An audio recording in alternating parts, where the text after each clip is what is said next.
Assalamualaikum warahmatullahi wabarakatuh. Waalaikumsalam warahmatullahi wabarakatuh. Yang terhormat Pak Faisal Rini SHMM selaku dosen sumber daya manusia. Saya Randi, teman-teman sekalian di kelas manajemen semester 3 ini. Di sini kami akan mempresentasikan konsep dasar kompensasi dalam dunia kerja. Sebelumnya perkenalkan, nama saya Putri dan teman-teman saya di sini ada. Nama saya Adelia Satanita. Nama saya Rizky Sawa. Nama saya Rizky Saputra. Kita akan menjelaskan pengertian kompensasi, pentingnya kompensasi, jenis-jenis kompensasi, tujuan pemberian kompensasi, metode kompensasi, sistem kompensasi efektif, kepuasan kerja. Pertama, ada pengertian kompensasi yang akan dijelaskan kepada Adelia Satanita. Baik, yang pertama ada pengertian kompensasi. Kompensasi adalah sebuah bentuk imbalan yang diberikan oleh perusahaan kepada karyawan sebagai balasan atas jasa atau kerja yang telah dilakukan. Imbalan ini bisa berupa uang, yaitu bisa seperti gaji, tunjangan, dan bonus, atau juga bisa berupa non uang, yaitu seperti asuransi kesehatan, fasilitas olahraga, cuti tambahan, dan lain sebagainya. Selanjutnya ada pentingnya kompensasi. Yang pertama ada motivasi karyawan. Kompensasi yang kompetitif dan adil dapat menjadi faktor motivasi utama bagi karyawan. Yang kedua, meningkatkan produktivitas. Karyawan yang termotivasi dan puas umumnya akan lebih produktif dan berkontribusi lebih besar bagi perusahaan. Yang ketiga, ada mempertahankan karyawan yang berbakat. Kompensasi yang baik juga berfungsi untuk mempertahankan karyawan berbakat agar tidak berpindah ke perusahaan lain. Yang terakhir ada menciptakan kepuasan kerja. Karyawan yang merasa dihargai melalui kompensasi yang layak cenderung lebih puas dengan pekerjaan mereka. Nah, saat itu saya bagikan beberapa. Selanjutnya di sini ada jenis-jenis kompensasi yang akan dijelaskan kepada Agesti. Jenis-jenis kompensasi. Yang pertama adalah kompensasi finansial. Pertama, kompensasi langsung adalah pembayaran yang diberikan secara langsung kepada karyawan atas pekerjaan yang mereka lakukan. Lalu ada kompensasi tidak langsung, yaitu kompensasi ini mencakup berbagai manfaat yang diberikan perusahaan kepada karyawan selain dari pokok. Lalu ada kompensasi non finansial. Kompensasi non finansial adalah segala bentuk imbalan yang diberikan perusahaan kepada karyawannya yang bukan berupa uang. Meskipun tidak berbentuk uang, kompensasi ini sangat berharga dan dapat memberikan kepuasan serta motivasi tersendiri bagi karyawan. Lalu ada tujuan utama kompensasi. Yang pertama, memotivasi karyawan. Memotivasi karyawan yaitu agar karyawan lebih bersemangat dan produktif dalam bekerja. Yang kedua, menarik karyawan berkualitas, yaitu untuk mempertahankan karyawan yang kompeten. Yang ketiga, menjaga kesejahteraan karyawan, yaitu agar karyawan merasa dihargai dan puas dengan pekerjaannya. Kembali pada moderator. Selanjutnya ada metode kompensasi yang akan dijelaskan dari saya sendiri. Metode kompensasi merujuk pada berbagai cara yang digunakan perusahaan untuk memberikan imbalan kepada karyawan. Di sini ada gaji pokoknya. Gaji pokok itu imbalan yang berkala yang dikasih bulanan atau mingguan. Selanjutnya ada komisi. Kalau komisi itu yang dibayar sesuai dengan tenaga kerja yang dikeluarkan. Kalau bonus itu ada bonus di sini yang diberikan ketika kalian dapat pencapaian kinerja individu atau tim atau perusahaan. Selanjutnya ada tunjangan. Nah, tunjangan ini imbalan seperti tunjangan kesehatan, transportasi, makanan, dan perumahan yang mendukung kesejahteraan karyawan. Selanjutnya ada sistem kompensasi efektif. Itu imbalan yang dikasih kepada karyawan berancang untuk memotivasi, mempertahankan, dan menarik karyawan yang berkualitas. Imbalan ini tuh bisa berupa finansial atau berupa uang, ataupun non finansial atau benefit lainnya. Itu untuk memastikan bahwa karyawan itu merasa betah di perusahaan atau di kantor tersebut. Komponen utama sistem kompensasi itu ada gaji yang seperti tadi, yang imbalan yang setiap turun setiap kepala.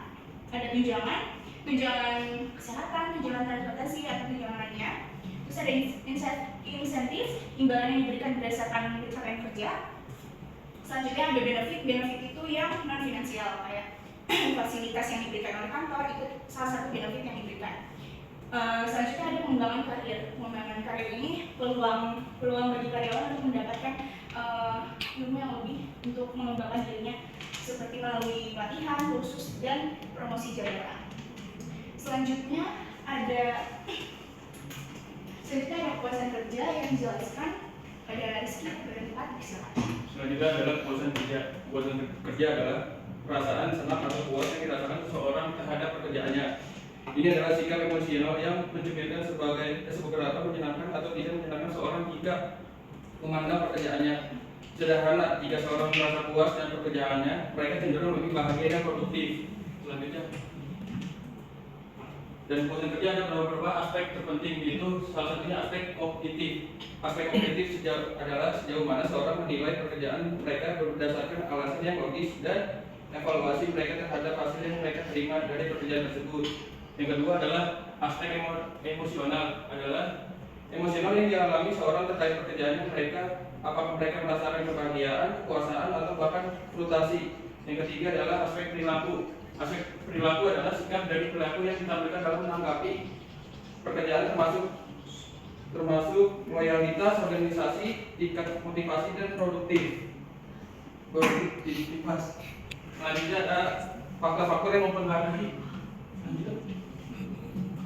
Selanjutnya ada faktor-faktor yang mempengaruhi kepuasan kerja. Gaji dan kompensasi. Gaji dan kompensasi itu bisa dinaikkan dengan gaji yang bertambah, kompensasi dan tinggi. Yang kedua adalah lingkungan kerja yang nyaman, yang bisa dalam rekan-rekan kerjanya yang baik. Yang ketiga adalah hubungan rekan kerja dan atasannya. Hubungan rekan kerja dan atasannya itu bisa dengan contoh hubungannya baik dan komunikasinya baik dalam kerja dan atasannya. Keempat, pengakuan dan apresiasi. Pengakuan dan apresiasi itu bisa sama dengan kayak gaji ditambahin dan apresiasinya itu bisa ditingkatkan menjadi jabatan yang tinggi. Kelima, kesempatan pengembangan. Kesempatan pengembangan itu bisa jadi dari dia mengembangkan perilaku dia dan kerjaan dia. Saya kembalikan dengan moderator. Terima kasih sudah mendengarkan penjelasan dari kami. Sebelumnya ada yang mau bertanya? Pertanyaan dari kalian. Yang pertama, ada apa yang akan terjadi dari Amel kelompok 2?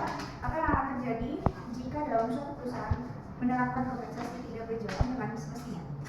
Itu akan dijawab oleh Rizky. Jawabannya adalah kompensasi yang tidak memadai atau tidak berjalan dengan semestinya dapat menurunkan prestasi kerja, motivasi kerja, dan kepuasan kerja karyawan. Bahkan dapat menyebabkan karyawan yang potensial keluar dari perusahaan.